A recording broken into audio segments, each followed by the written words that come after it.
Баршаңызға сәлем достар. Бүгін мен сіздерге өте дәмді нәзік, ішінде начинкасы бар творожный печеньенің рецептімен бөліскім келіп отыр.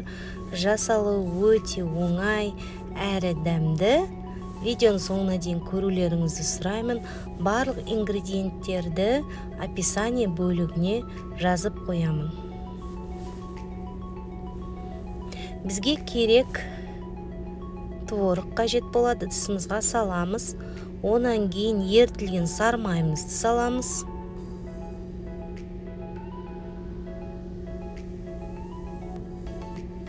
Бір шымшым тұзымызды саламыз.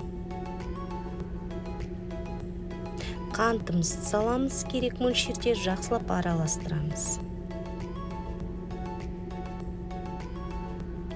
Қамыр қопсытқышымызды ұмытпаймыз. Енді електен өткізілген ұнымызды салып, жақсылап қамырымызды араластырып қасықтың көмегімен, онан кейін қолымызбен жақсылап біркелкі етіп, басын біріктіріп, қамырды илейміз. Осылай қолымызбен бастырып, жақсылап басын біріктіреміз. Енді қамырымызды кішкене ұн сеуіп жаямыз. Қалыңдығы 2 мм болады. Осылай видеодағыдай жайып аламыз. Және стаканның көмегімен осындай дөңгелек бөлшектерге бөліп аламыз.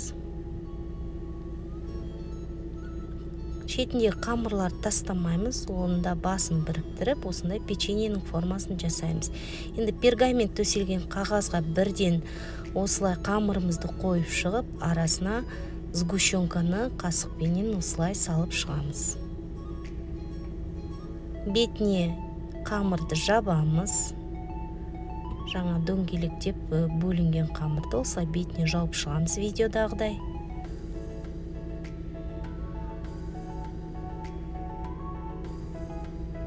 Енді сгущенкамыз ағып кетпес үшін осындай таяқшамен шет-шеттерін осылай басып, жақсылап бекітіп шығамыз. Қамырды бір-біріне осы таяқшамен жабыстырып шығамыз. Тағы да көрсетейін.